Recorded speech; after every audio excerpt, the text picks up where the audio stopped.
El trueno en la sangre. El sol de Galilea caía con un peso plomizo sobre las redes de los hijos de Zebedeo, tiñendo las aguas de un dorado mercurial que cegaba los ojos de quienes buscaban el sustento en las profundidades. El aire en la ribera olía a sal, a escamas secas y al esfuerzo rudo de hombres cuyos músculos estaban tallados por el cáñamo de las cuerdas y la madera de los remos. Allí, entre el murmullo de las olas y el trajín de la jornada, se encontraba Juan. Era joven, vigoroso, con una mirada que contenía el brillo inquietante de las tormentas que suelen azotar el lago de Genesaret sin previo aviso. Él y su hermano Jacobo no eran hombres de palabras suaves ni de temperamentos dóciles, eran los Boanerges, los hijos del trueno. En sus venas corría una herencia de celo ardiente, una impaciencia santa que a menudo bordeaba la arrogancia, una sed de justicia que no admitía matices ni demoras. No buscaban una religión de sombras o de ritos polvorientos, buscaban el rayo que partiera el cielo y restaurara, de una vez por todas, la gloria perdida de Israel. Aquel día, mientras las manos de Juan se movían con destreza remendando las redes junto a su padre, el Verbo se hizo carne y caminó por la orilla del mundo. No hubo trompetas ni legiones celestiales que anunciaran su paso, solo el sonido de una sandalia sobre la grava y una voz que poseía la autoridad del trueno y la dulzura del manantial. Jesús de Nazaret se detuvo frente a la barca y pronunció los nombres de los hermanos. El llamado no fue una sugerencia ni una invitación al debate, fue una invasión de los que desmanteló en un segundo la estructura de su identidad. El Evangelio de Mateo relata con una brevedad sobrecogedora que, dejando al instante la barca y a su padre, le siguieron. Abandonar las redes no fue solo dejar un oficio, fue despojarse de la seguridad de lo conocido para embarcarse en una historia escrita por la mano de Dios. Juan dejó atrás el legado de Zebedeo para convertirse en un aprendiz de lo eterno, sin saber que aquel hombre no venía a apagar el fuego de su carácter, sino a purificarlo en un océano de amor que sus ojos aún no podían alcanzar a ver. El discipulado temprano de Juan fue una colisión constante entre su naturaleza explosiva y la mansedumbre del Cordero. El joven pescador llevaba consigo una noción de justicia que exigía el castigo inmediato para los que no reconocían la majestad de su maestro. En una ocasión, mientras atravesaban las tierras de Samaria, el rechazo de los habitantes hacia Jesús encendió la furia de los Boanerges. Juan, con la voz cargada de un celo que aún no conocía la misericordia, preguntó, «Señor, ¿quieres que mandemos que descienda fuego del cielo, como hizo Elías, y los consuma?» Era el trueno hablando en su estado más puro, la justicia humana disfrazada de lealtad espiritual. Pero la respuesta de Jesús fue un bálsamo que quemaba más que cualquier incendio celestial. «Vosotros no sabéis de qué espíritu sois, porque el Hijo del Hombre no ha venido para perder las almas de los hombres, sino para salvarlas». Lucas 9 registra este momento como la primera gran poda en el alma de Juan. Tuvo que aprender, bajo el peso de esa reprensión llena de amor, que la fuerza del reino no reside en el rayo que destruye, sino en la lluvia que empapa la tierra seca para que florezca la vida. Cada milagro del que Juan fue testigo, cada parábola escuchada bajo la sombra de los olivos, era un golpe de cincel sobre el mármol de su orgullo. Juan observaba con asombro cómo el maestro tocaba la piel corroída del leproso, desafiando las leyes de la impureza para restaurar la dignidad. Veía cómo las lágrimas de Jesús se mezclaban con el polvo ante la tumba de Lázaro, y cómo sus manos bendecían a los niños que los propios discípulos intentaban apartar por considerarlos una distracción. El hijo de Zebedeo estaba siendo pescado por la gracia. El trueno en su sangre empezaba a encontrar un nuevo ritmo, un pulso que ya no buscaba la gloria por la fuerza, sino la rendición por la cercanía. Estaba descubriendo que seguir a Jesús no era simplemente aprender una doctrina o memorizar mandamientos, sino ser transformado por una presencia que derretía las aristas más duras de su temperamento. Aquel que quería quemar ciudades por un desaire, estaba siendo preparado para escribir sobre el amor que entrega la vida por los amigos. La ambición, sin embargo, todavía proyectaba sus sombras en el corazón del joven apóstol. En un momento de debilidad, instado quizá por el ímpetu de su madre Salomé, Juan y Jacobo se acercaron al maestro con una petición que revelaba cuánto camino les faltaba por recorrer. «Concédenos que en tu gloria nos sentemos el uno a tu derecha y el otro a tu izquierda». Buscaban el poder, las jerarquías, los tronos de un reino terrenal que sus mentes aún imaginaban con ejércitos y cetros de oro. Jesús, mirándolos con una tristeza llena de paciencia, les devolvió una pregunta que atravesó sus pretensiones. ¿Podéis beber del vaso que yo bebo, o ser bautizados con el bautismo con que yo soy bautizado? Con la temeridad de la juventud, ellos respondieron que podían. Juan no sabía que aquel vaso estaba lleno de la amargura de Getsemaní y que el bautismo era el de la sangre en el Gólgoto. Estaba reclamando un sitio de honor sin entender que, en la economía de Dios, el asiento más cercano al rey se alcanza por el camino de la servidumbre más profunda. El proceso de transformación de Juan nos enseña que Dios no llama a los perfectos, sino que perfecciona a los que llama a través de la convivencia diaria con su santidad. El joven que deseaba los primeros asientos estaba a punto de ser introducido en los misterios más íntimos del Salvador. Jesús comenzó a separarlo, junto a Pedro y Jacobo, para que fuera testigo de eventos que los demás ojos no podrían sostener. Juan vio la gloria del rostro de Cristo resplandecer como el sol en el monte de la Transfiguración, escuchó la voz del Padre tronar desde la nube y vio a Moisés y Elías hablar con aquel que le había llamado en la playa. Pero antes de la gloria plena, debía haber una muerte, la muerte del yo impetuoso, la muerte de la ambición personal y la rendición total de los Boanerges. Al terminar estos primeros años de caminata por los polvorientos senderos de Judea, el pescador de Galilea ya no era el mismo. El trueno seguía allí, pero ya no era un ruido caótico, se había convertido en el eco de una voz superior que empezaba a susurrarle al oído los secretos del amor eterno. La historia de Juan es la crónica de cómo la luz del mundo doma el fuego de un hombre. Él, que en su ceguera inicial pedía fuego para consumir, terminaría siendo el hombre que escribiría que Dios es luz, y no hay ningunas tinieblas en él. Pero para llegar a esa claridad, tuvo que caminar bajo la sombra del Maestro, dejando que el Verbo esculpiera su alma con la paciencia de la eternidad. La jornada apenas comenzaba. Las redes estaban abandonadas, el Padre había quedado atrás y el carácter estaba en el yunque. El escenario estaba listo para que el discípulo más apasionado se acercara tanto al corazón del Maestro, que sus propios latidos terminaran sincronizándose con los de Dios. El camino hacia la última cena, hacia la cruz y hacia la revelación final en la isla de Patmos, encontraba su cimiento en esta entrega total, donde el trueno se rendía ante el susurro de la gracia que todo lo transforma. El privilegio de la intimidad y la gloria del Monte Santo. El camino junto al Maestro se tornó, para Juan, en un ascenso constante hacia las profundidades de lo sagrado. A medida que los pasos del grupo avanzaban por las aldeas de Cesarea de Filipo y las laderas de la Alta Galilea, la figura de Jesús comenzó a despojarse de los velos de la cotidianeidad ante los ojos del joven apóstol. Ya no se trataba solo de seguir a un rabino con palabras de vida eterna. Juan estaba entrando en una zona de exclusividad espiritual que muy pocos seres humanos han hollado. Jesús, en su soberana voluntad, comenzó a separar a un pequeño círculo, Pedro, Jacobo y Juan, para que fueran los guardianes de sus secretos más densos, aquellos momentos donde la divinidad se filtraba a través de la piel del carpintero con una fuerza que hacía temblar la tierra. Juan fue testigo de la resurrección en la intimidad de una alcoba cerrada. Cuando la hija de Jairo yacía sin vida y el aire estaba saturado por el lamento de las plañideras y el olor de la muerte, Jesús apartó a la multitud y solo permitió que este círculo íntimo entrara con él. Juan observó el milagro del tacto, la mano del Verbo tomando la mano fría de la niña y la orden silenciosa que devolvió el aliento al cuerpo inerte.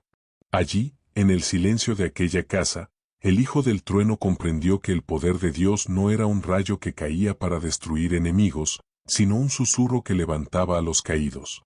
Fue el primer vistazo de Juan a la victoria sobre el sepulcro, una lección sobre la autoridad de la vida que se graba en el corazón de quien sabe que está ante el dueño de la existencia. Sin embargo, el momento que definiría para siempre la teología de Juan ocurrió en la cumbre del monte de la Transfiguración. Las Escrituras relatan que Jesús los llevó aparte a un monte alto, lejos del ruido de las multitudes y de las demandas del ministerio. Mientras oraba, la apariencia de su rostro cambió y sus vestidos se volvieron blancos, resplandecientes como la nieve, con una blancura que ningún lavador en la tierra podría alcanzar. Juan vio a Moisés y a Elías, los pilares de la ley y los profetas, conversando con Jesús sobre su partida en Jerusalén. No era una visión onírica, era la realidad del reino irrumpiendo en el tiempo. Juan contempló la majestad desnuda de Cristo, el resplandor de una gloria que preexistía a la creación del mundo.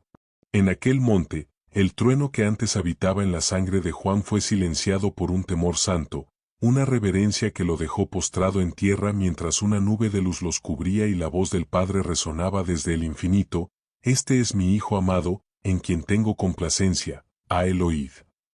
Aquel privilegio de la intimidad no fue dado para alimentar el orgullo de Juan, sino para cimentar su espíritu ante la oscuridad que se avecinaba. Juan estaba siendo preparado para ver no solo la gloria del monte, sino también la agonía del huerto. La cercanía al Maestro le permitía observar los matices de su humanidad, el cansancio tras las jornadas de predicación, la compasión en su mirada al ver a las multitudes como ovejas sin pastor, y la determinación inquebrantable de ir hacia Jerusalén sabiendo lo que allí le esperaba. Juan se convirtió en el observador de los detalles del amor. Mientras otros se enfocaban en la logística del reino o en las disputas por el liderazgo, Juan comenzaba a fijar su atención en la persona de Jesús. La intimidad estaba transformando su admiración en algo mucho más profundo, una devoción que empezaba a latir al unísono con el corazón del Maestro. Este acceso al círculo privado de Cristo permitió que Juan comprendiera que la verdadera grandeza en el reino no se mide por la distancia desde el trono, sino por la cercanía al corazón del Rey. En el Monte Santo, Juan vio el final de la historia, la victoria definitiva de la luz sobre las tinieblas. Esa visión de gloria sería el ancla de su alma cuando, años más tarde, se encontrara solo en una isla o frente a la furia de los emperadores. Pero en aquel momento, bajando del monte, el joven apóstol llevaba consigo un secreto que no podía compartir con nadie más. Jesús les prohibió hablar de lo que habían visto hasta que Él resucitara de entre los muertos. Juan guardó aquellas imágenes en el cofre de su memoria, permitiendo que la gloria del Cristo transfigurado fuera quemando lentamente los restos de su antigua naturaleza, preparándolo para el día en que esa misma gloria se manifestaría a través de la debilidad de la cruz. La intimidad con Dios siempre trae consigo una responsabilidad de santidad. Juan ya no podía ser el mismo hombre que buscaba fuego del cielo para los samaritanos después de haber escuchado la voz del Padre en la nube. La gloria del monte le había enseñado que Jesús era el Verbo, la vida y la luz. El privilegio de ser parte de los tres más cercanos no era una medalla de honor, sino una invitación al sacrificio. Juan estaba aprendiendo que cuanto más cerca se está de la luz, más visibles se vuelven las manchas del propio corazón.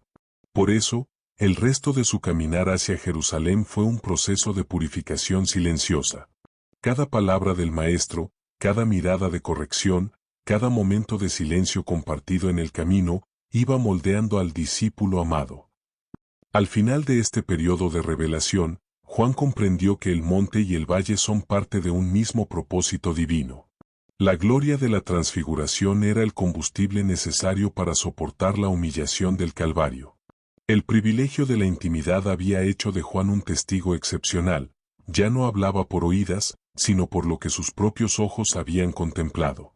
La crónica de un hombre que se asomó a la eternidad y regresó para contar que Dios es más grande que cualquier sombra.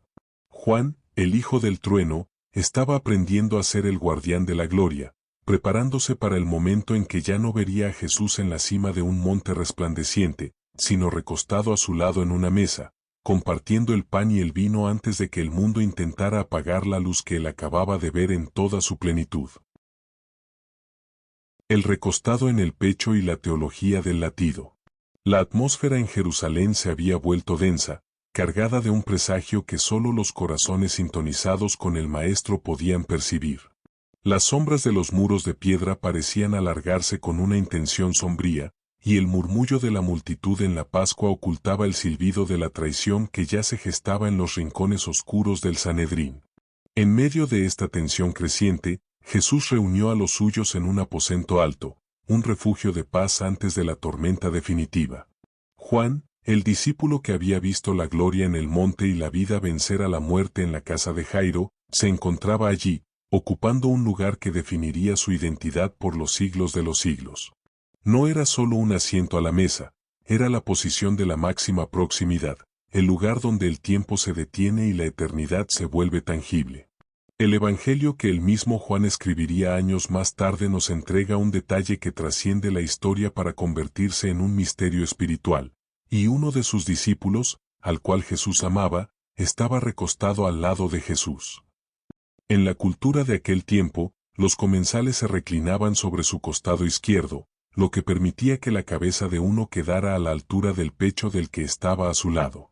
Juan, movido por un amor que ya no conocía el temor ni la ambición de los primeros días, se recostó de tal manera que su cabeza descansaba cerca del corazón del Verbo hecho carne. Allí, mientras el mundo exterior conspiraba para apagar la luz, Juan escuchaba el ritmo constante y pausado del corazón de Dios.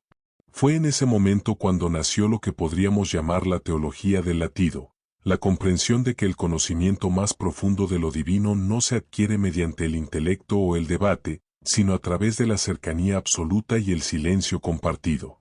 Mientras los demás discípulos discutían o se sumergían en la confusión de las palabras de Jesús sobre la entrega y la traición, Juan permanecía en el refugio del pecho del Maestro.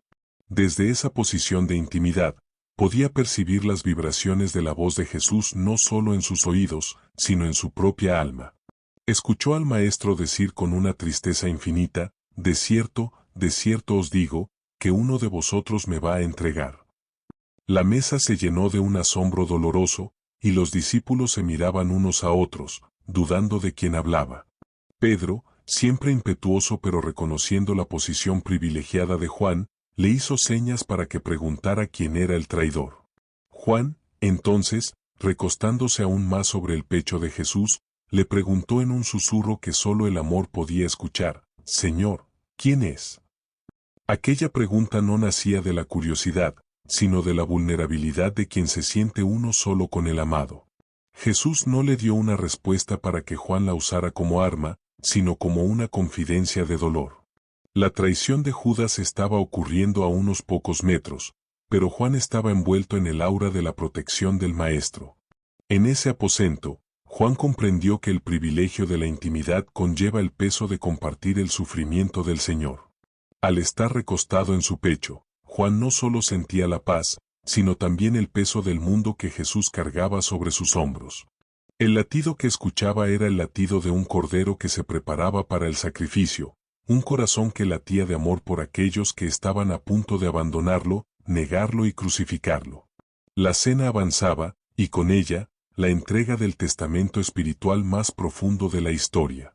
Juan registró cada palabra del discurso de despedida, palabras que parecen haber sido destiladas directamente del corazón al que estaba tan cerca. Un mandamiento nuevo os doy, que os améis unos a otros, como yo os he amado. Para Juan, estas no eran instrucciones externas, eran la esencia misma de la vida que fluía desde el pecho de Cristo hacia el suyo. La transformación del Hijo del Trueno estaba llegando a su punto culminante. El hombre que una vez quiso destruir con fuego, ahora estaba siendo consumido por un fuego diferente, el fuego de la caridad divina que no busca lo suyo, que no se irrita, que todo lo sufre. Aquel momento en el aposento alto marcó el final de la infancia espiritual de Juan. Al levantarse de aquella mesa, ya no era simplemente un seguidor, era el guardián de los secretos del corazón de Jesús. La teología del latido le había enseñado que Dios es, por encima de todo, relación y amor. Mientras salían hacia el Monte de los Olivos, bajo la luz de la luna pascual, Juan caminaba con la certeza de quien ha tocado el fundamento de la realidad. El ruido de las espadas y las antorchas que pronto aparecerían en Getsemaní no podría borrar el ritmo del corazón que él había escuchado. Juan estaba preparado para lo que vendría, no porque fuera más valiente que los demás, sino porque el amor perfecto echa fuera el temor, y él había bebido de la fuente misma de ese amor. La noche se cerraba sobre ellos, y el camino hacia el huerto era el preludio de la agonía. Pero Juan llevaba consigo una reserva de luz que ni siquiera las tinieblas del sepulcro podrían extinguir. Había descubierto que el lugar más seguro del universo no es un trono de gloria, sino el pecho del Salvador. Allí, en la penumbra del aposento, el discípulo amado comprendió que su misión sería recordar al mundo que Dios no es una fuerza distante, sino un Padre cuyo corazón late con una pasión incansable por la humanidad. El eco de ese latido marcando el paso hacia el sacrificio, recordándonos que solo aquellos que se atreven a recostarse en su pecho son capaces de permanecer de pie cuando llega la hora de la cruz. Al pie de la cruz y el testigo de la sangre. La noche en Getsemaní se había transformado en un torbellino de sombras, metales y traición. El caos del arresto había dispersado a los discípulos como ovejas cuyo pastor ha sido herido. El miedo, ese frío paralizante que hace olvidar las promesas más ardientes, se había apoderado de casi todos. Pedro, el cauce de la fuerza impetuosa, observaba de lejos mientras el pavor le arrancaba negaciones. Pero Juan, el discípulo que aún sentía el calor del pecho del Maestro en su propia mejilla, no pudo alejarse. El amor tiene una gravedad propia que no permite la huida. Impulsado por una fidelidad que trascendía su propio instinto de supervivencia, Juan se internó en las fauces del juicio, siguiendo los pasos de Jesús desde el patio del sumo sacerdote hasta el pretorio de Pilato, siendo testigo mudo de los azotes, de la corona de espinas y del escarnio de una multitud que antes había clamado Hosana. Mientras el cielo de Jerusalén se tornaba del color del bronce y un silencio opresivo caía sobre la ciudad, comenzó el ascenso hacia el Gólgota. El camino del dolor estaba marcado por la sangre del Verbo, y Juan caminaba entre la turba, no como un espectador curioso, sino como un hombre que estaba viendo morir su propio corazón. Al llegar a la cima del Calvario, el horror se hizo carne. Los clavos desgarrando los tendones del Creador, el sonido del martillo resonando en las rocas y el levantamiento de la cruz fueron grabados en la memoria de Juan con el fuego del trauma y la devoción. Allí, bajo el sol que empezaba a ocultarse por pura vergüenza, Juan se mantuvo de pie. Fue el único de los 12 que no permitió que el terror venciera a la cercanía. Se acercó tanto como los soldados romanos lo permitieron, colocándose justo al pie de la madera ensangrentada, desafiando con su presencia el peligro de ser identificado como uno de los suyos. A su lado estaba María, la madre cuyo alma estaba siendo atravesada por la espada profetizada años atrás. Juan la sostenía, convirtiéndose en el apoyo físico de quien había dado carne al Salvador. En medio de la agonía absoluta, cuando cada respiración de Jesús era una lucha titánica contra la asfixia, el Maestro bajó su mirada nublada por la sangre y el dolor. Vio a su madre y vio al discípulo a quien amaba. En ese instante de abandono universal, Jesús realizó un acto de entrega que transformó para siempre la vida de Juan. «Mujer, he aquí tu hijo», dijo con un hilo de voz que contenía la autoridad del cielo. Y luego, mirando a Juan, pronunció las palabras que sellarían su destino: «He aquí tu madre». En la hora de su muerte, Jesús no le entregó a Juan un reino terrenal ni un cetro de mando, le entregó su posesión más preciosa en la tierra. Le confió el cuidado de su madre, elevando la relación del discípulo a la categoría de familia sagrada.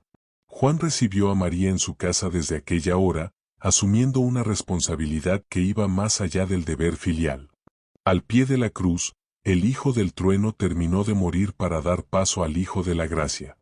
Ser el testigo de la sangre significaba ver el costado de Cristo traspasado por la lanza y observar cómo fluía sangre y agua, un detalle que Juan enfatizaría en su testimonio como la prueba de que la vida se había entregado por completo. Cada gota que caía sobre la tierra del Calvario era, para Juan, la confirmación de lo que había escuchado en el aposento alto. Nadie tiene mayor amor que este, que uno ponga su vida por sus amigos. Él no estaba viendo una ejecución, estaba viendo la liturgia del perdón universal. Su mirada no se apartó de los ojos del Maestro hasta que el último suspiro de consumado es rasgó el velo del templo y la tierra se estremeció bajo sus pies. En este momento de la narrativa, donde el sacrificio se funde con la fidelidad más absoluta, te invitamos a reflexionar sobre la profundidad de tu propio compromiso. Si esta historia del discípulo que no abandonó la cruz está fortaleciendo tu espíritu y deseas continuar profundizando en los misterios de la fe a través de estos audiolibros íntimos, te pedimos que te suscribas a nuestro canal. Al unirte a nuestra comunidad, aseguras que la luz de estas enseñanzas siga expandiéndose por el mundo, iluminando los rincones donde aún impera el olvido. Suscríbete y camina con nosotros en esta odisea de amor y transformación.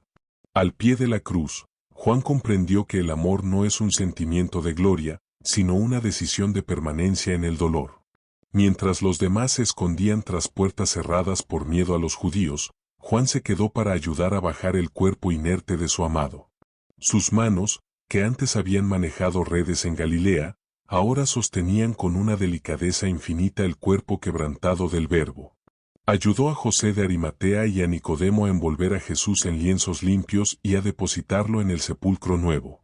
Cada movimiento era una oración, un acto de culto final hacia aquel que lo había amado primero. Al cerrarse la piedra de la tumba, Juan sintió que el mundo se sumergía en un sábado de silencio absoluto, pero en su interior, el latido que había escuchado en la cena seguía marcando el ritmo de su esperanza, una esperanza que ni siquiera la muerte parecía capaz de sofocar por completo. Ese tiempo de oscuridad fue para Juan una etapa de gestación. Al llevarse a María con él, llevaba también el recuerdo vivo de la encarnación. Juan se convirtió en el guardián del dolor de la iglesia naciente, el hombre que custodiaba la memoria de la sangre derramada. No hablaba mucho durante esas horas de incertidumbre, simplemente estaba presente. Había entendido que ser el testigo de la sangre le otorgaba una autoridad que no nacía del poder, sino del sacrificio compartido. El discípulo amado había pasado por el fuego del Gólgota y había salido purificado, listo para que la tragedia de la cruz se convirtiera, en el primer destello de la mañana, en el triunfo más grande de la historia. La sangre que vio correr no era el final, sino el sello de un nuevo pacto que él, como ningún otro, tendría la misión de proclamar hasta los confines de la tierra y hasta el último día de su larga y bendecida vida. El testigo del sepulcro vacío y el amanecer de la certeza. La mañana del primer día de la semana no trajo consigo una luz ordinaria, trajo una claridad que rasgó el tejido de la realidad tal como Juan la conocía. El silencio del sábado había sido una losa pesada sobre Jerusalén, un tiempo de suspensión donde el aire mismo parecía contener el aliento ante el cuerpo inerte del Maestro.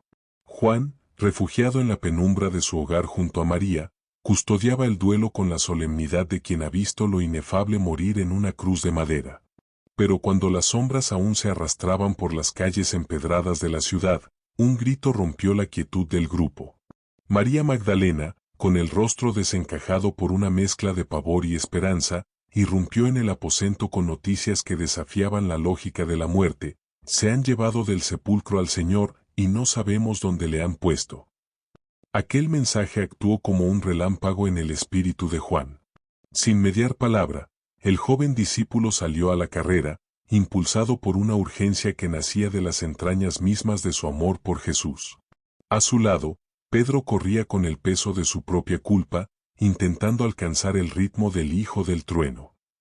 Fue una carrera de fe contra el tiempo, un ascenso desesperado hacia el lugar donde 3 días antes el mundo parecía haber terminado. Juan, impulsado por la agilidad de su juventud y la fuerza de una devoción que no se había apagado bajo la sombra del Gólgota, llegó primero al sepulcro. Pero al llegar al umbral de la roca, se detuvo. No entró de inmediato.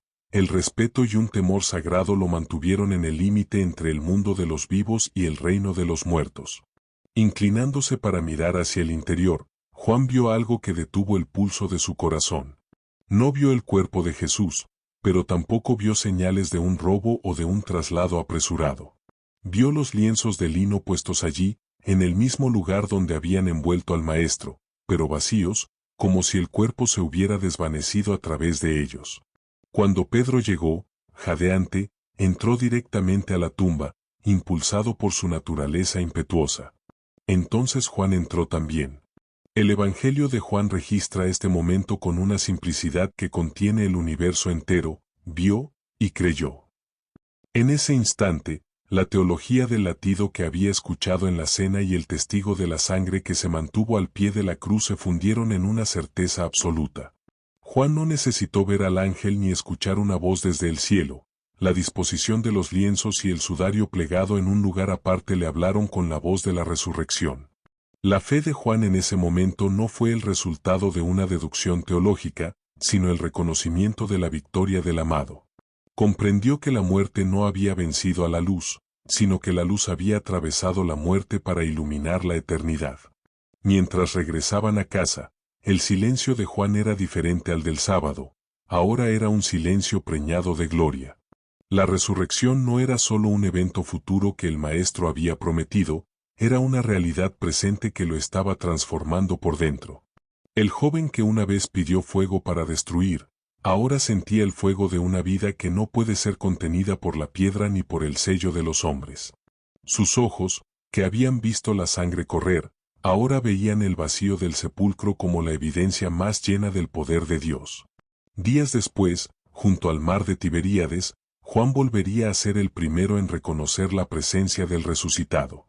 Mientras pescaban en la barca, bajo la bruma del amanecer, una figura les hablaba desde la orilla. Los demás veían a un extraño, pero el corazón de Juan, siempre sintonizado con el Maestro, saltó de alegría. «Es el Señor», exclamó, dándole a Pedro la señal para lanzarse al agua. Esa capacidad de reconocer a Jesús en lo ordinario, en la bruma, en la orilla del trabajo diario, se convirtió en el sello del ministerio de Juan. Él no buscaba señales espectaculares, buscaba a la persona. La resurrección había afinado sus sentidos espirituales de tal manera que podía ver al Verbo en cada destello de la creación y en cada soplo del Espíritu. El encuentro en la playa fue el cierre de una etapa y el inicio de otra. Juan escuchó cómo Jesús restauraba a Pedro, pero también recibió su propio destino de labios del Salvador. Cuando Pedro preguntó qué sería de Juan, Jesús respondió con una frase misteriosa que alimentaría leyendas durante décadas: «Si quiero que él quede hasta que yo venga, ¿qué a ti?». Juan entendió que su misión no sería la del martirio temprano de su hermano Jacobo, ni la del liderazgo visible y sufriente de Pedro. Su misión era la de ser el testigo que permanece. Estaba llamado a vivir lo suficiente para que la memoria de Jesús no se perdiera, para ser el puente entre la generación que vio al Cristo de carne y la generación que tendría que creer sin ver. Ser el testigo del sepulcro vacío significó para Juan vivir el resto de sus días con la perspectiva de la eternidad. La muerte ya no era una amenaza, sino un umbral que el Maestro ya había cruzado. Esta certeza le dio una autoridad mística que los otros apóstoles respetaban profundamente. Juan no se apresuraba, caminaba con la calma de quien sabe que el final ya ha sido escrito en letras de luz. Su vida se convirtió en una liturgia de recordación. Cada vez que partía el pan, cada vez que miraba a María, cada vez que bautizaba a un nuevo creyente, lo hacía desde la realidad de la tumba vacía. La resurrección había dejado de ser un milagro para convertirse en el aire que respiraba. Aquel pescador de Galilea, transformado por la sangre y la luz, se preparaba ahora para los largos años de espera y servicio. El trueno de su juventud se había convertido en una melodía de gracia. Juan sabía que, aunque el Maestro había ascendido a los cielos, su presencia se había quedado grabada en el latido de su propio pecho. La historia del discípulo amado entraba en su fase de madurez, donde el testimonio de lo que sus ojos vieron y sus manos palparon se convertiría en el fundamento de la fe para los siglos venideros. Juan se quedó, tal como el Señor lo había sugerido, no para aferrarse a la vida terrenal, sino para asegurar que la llama de la resurrección nunca se apagara en el corazón de la Iglesia. El amanecer de la certeza era solo el comienzo de una odisea que lo llevaría desde las calles de Jerusalén hasta los confines de la revelación final. El anciano de Efeso y el mandamiento del amor. Los años pasaron sobre Jerusalén como ráfagas de viento sobre el desierto, transformando el paisaje de la fe y dispersando a los testigos directos hacia los rincones más remotos del imperio. Juan, el discípulo que había visto el brillo de la transfiguración y la oscuridad del Gólgota, vio también cómo sus hermanos de camino iban sellando sus testimonios con el sacrificio final. Jacobo, su hermano, fue el primero en beber el cáliz del martirio. Pedro, el cauce de la fuerza, terminó sus días en una cruz invertida en la capital del mundo. Juan, sin embargo, permanecía. Tal como el Maestro lo había sugerido en la playa de Galilea, el Hijo del Trueno se convirtió en el eslabón viviente entre el tiempo de Cristo y el tiempo de la Iglesia, trasladando su residencia a la cosmopolita ciudad de Efeso, el corazón de Asia Menor. En Efeso, Juan ya no era el joven impetuoso que corría hacia el sepulcro, era el anciano, el presbítero, una figura cuya sola presencia irradiaba la autoridad de haber tocado al Verbo de vida. Su figura se convirtió en el faro de las 7 iglesias de la región, un custodio celoso de la verdad en un tiempo donde las sombras de las falsas enseñanzas y las filosofías huecas empezaban a acechar el rebaño. Mientras el mundo se llenaba de debates teológicos abstractos, Juan mantenía la sencillez de lo que sus manos habían palpado. Su ministerio en Efeso no se basaba en la elocuencia de la retórica humana, sino en la insistencia de un mensaje que se había convertido en su propia piel, el amor como la prueba definitiva de la fe. Las crónicas antiguas y sus propias cartas nos devuelven la imagen de un hombre consumido por la caridad. Se dice que, cuando sus fuerzas empezaron a flaquear y ya no podía caminar por sus propios medios, sus discípulos lo llevaban en brazos a las reuniones de la congregación. En esos momentos, cuando el silencio se hacía para escuchar al último de los apóstoles, Juan no pronunciaba largos discursos ni revelaba misterios ocultos, simplemente repetía una y otra vez: hijitos, amaos los unos a los otros. Cuando los creyentes, sedientos de novedades, le preguntaban por qué siempre decía lo mismo, él respondía con la sabiduría de quien ha escuchado el corazón de Dios, porque este es el mandamiento del Señor, y si esto solo se hace, es suficiente. Para Juan, el amor no era un sentimiento, era la arquitectura misma del reino. Pero su dulzura como apóstol del amor no significaba debilidad ante el error. El mismo celo que una vez lo hizo pedir fuego del cielo se había transformado en una vigilancia espiritual inquebrantable. Juan sabía que el amor sin verdad es una ilusión, y la verdad sin amor es una tiranía. En Efeso, se enfrentó a los que negaban que Jesús hubiera venido en carne, aquellos que intentaban separar la divinidad de la humanidad del Maestro. Su respuesta fue contundente y grabada en su primera epístola: lo que era desde el principio, lo que hemos oído, lo que hemos visto con nuestros ojos, lo que hemos contemplado, y palparon nuestras manos tocante al Verbo de vida, eso os anunciamos. Juan no hablaba de teorías, hablaba de la piel que sintió en el aposento alto y de la sangre que vio manar en la cruz. Su presencia era el antídoto contra la herejía. En este periodo de su vida, Juan se convirtió en el padre espiritual de una generación que no había visto a Jesús. Criaba a jóvenes discípulos como Policarpo, transmitiéndoles no solo las palabras del Maestro, sino el espíritu de su presencia. Efeso, con su gran templo a Diana y su bullicio pagano, era el escenario donde Juan demostraba que el reino de Dios no avanza mediante el ruido de las armas, sino mediante la perseverancia de los santos. Su autoridad nacía de su historia. Cuando hablaba de la luz, los hombres sabían que él había visto el rostro de la luz. Cuando hablaba del perdón, recordaban que él había estado al pie de la cruz escuchando la súplica de Jesús por sus verdugos.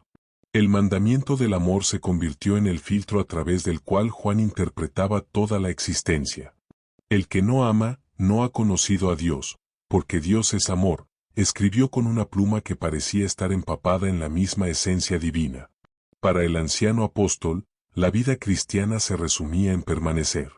Así como él permaneció junto a la cruz cuando todos huyeron, y así como permaneció recostado en el pecho de Jesús, ahora exhortaba a la iglesia a permanecer en el amor de Cristo. La madurez de Juan era la culminación de un proceso de décadas donde el trueno de su temperamento había sido destilado en una lluvia mansa pero constante de gracia. A medida que el siglo I llegaba a su fin, Juan se erguía como un monumento a la fidelidad. Era el último guardián de la memoria apostólica, el hombre que guardaba en su mente el tono exacto de la voz del Salvador y la forma de su sonrisa. Su vejez en Efeso no fue una jubilación, sino una vigilia. Sabía que su tiempo se acercaba, pero también sabía que su partida no sería un final, sino un reencuentro. El anciano apóstol caminaba por las calles de la ciudad con la mirada fija en un horizonte que solo él podía ver con tal claridad. Había aprendido que el amor es el único vínculo que la muerte no puede romper, y que vivir para amar era la única forma de honrar el sacrificio que sus ojos habían presenciado años atrás en la colina del Calvario. Su viaje nos muestra al discípulo amado como el patriarca del amor, el hombre que enseñó a la iglesia que la teología más profunda se resume en el trato con el hermano.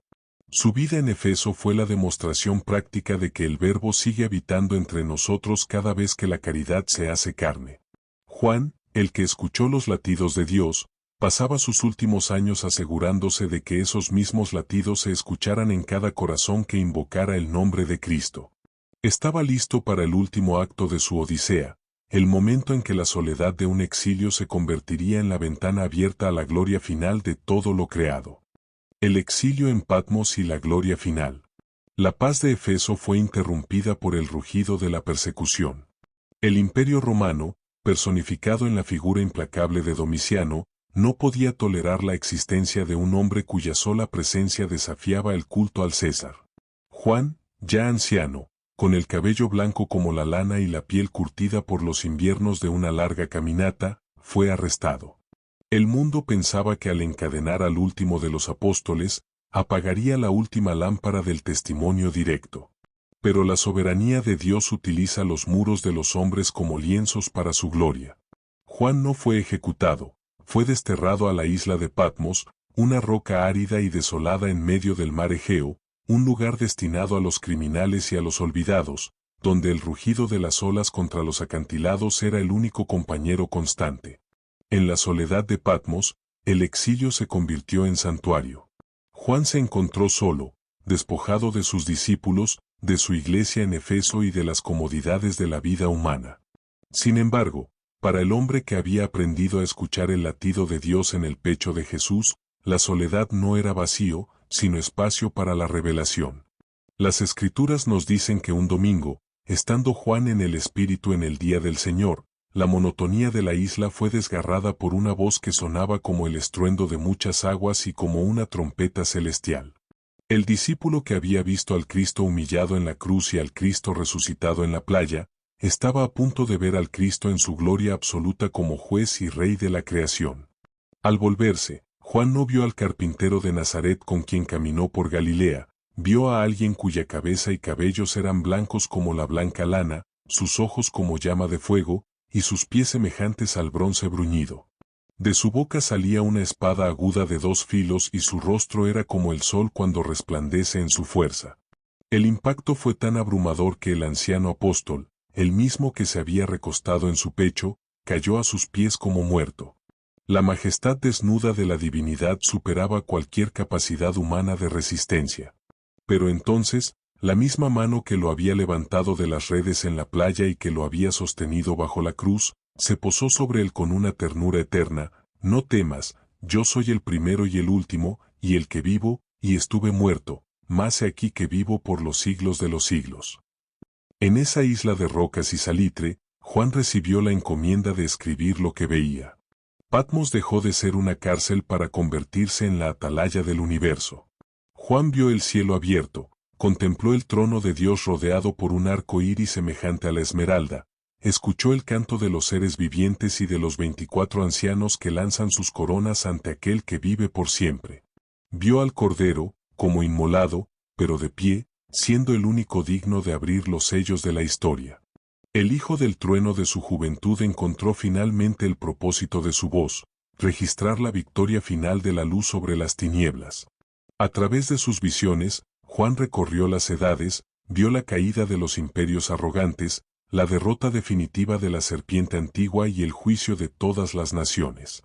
Pero el clímax de su odisea no fue el juicio, sino la restauración. Juan vio una nueva Jerusalén que descendía del cielo, de Dios, dispuesta como una esposa ataviada para su marido. Escuchó la promesa que ha consolado a la humanidad desde entonces: Dios enjugará toda lágrima de los ojos de ellos, y ya no habrá muerte, ni habrá más llanto, ni clamor, ni dolor, porque las primeras cosas pasaron. Juan, que había visto tantas lágrimas en el Gólgota y en las persecuciones de Efeso, ahora contemplaba el final del sufrimiento. Vio el río de agua de vida, claro como el cristal, saliendo del trono de Dios, y el árbol de la vida cuyas hojas son para la sanidad de las naciones. La visión de Patmos era el cumplimiento total de lo que Juan había intuido mientras escuchaba el corazón de Jesús en el aposento alto. El amor es el destino final de todo lo creado. El exilio terminó, pero Juan ya no pertenecía a este mundo. Regresó a Efeso por un breve tiempo antes de su partida final, llevando consigo el manuscrito de la esperanza. Sus ojos, que habían visto el Verbo hecho carne, ahora habían visto el Verbo hecho Rey. Su larga vida, que abarcó casi un siglo de transformaciones, estaba llegando a su descanso. Juan no murió como un mártir de sangre, sino como un mártir de testimonio, consumido por el fuego del amor que nunca se apaga. Se cuenta que, en sus últimos momentos, su rostro reflejaba una paz que no era de esta tierra, como si ya estuviera escuchando de nuevo el latido del pecho del Maestro, pero esta vez sin el velo de la carne. La odisea del discípulo amado termina donde todo comenzó, en el encuentro con la persona de Jesús. De pescador impetuoso a apóstol de la intimidad, de testigo del dolor a vidente de la gloria, Juan completó el círculo de la gracia. Su historia es el testimonio de que el hombre puede ser transformado por la cercanía con lo divino hasta convertirse en un reflejo de la luz misma. Al cerrar los ojos en Efeso, Juan no hizo más que cruzar la puerta de la visión que tuvo en Patmos.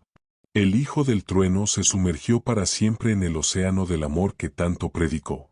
Su legado no quedó en monumentos de piedra, sino en el Evangelio, en sus cartas y en el Apocalipsis, pero sobre todo, en la certeza de que el amor es el mandamiento supremo y que, al final del camino, nos espera aquel que nos amó primero.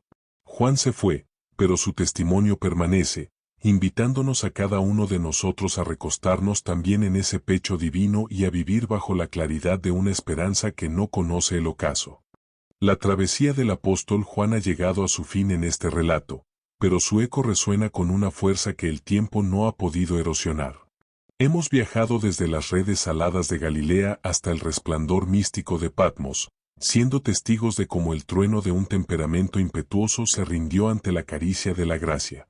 La vida de Juan no es solo una crónica de la iglesia primitiva, es el mapa de lo que sucede cuando un ser humano se atreve a vivir en la proximidad absoluta del Maestro. Él no fue el discípulo amado porque fuera perfecto, sino porque supo dónde recostar su cabeza. Al final de su largo camino, Juan nos deja una certeza que trasciende los siglos.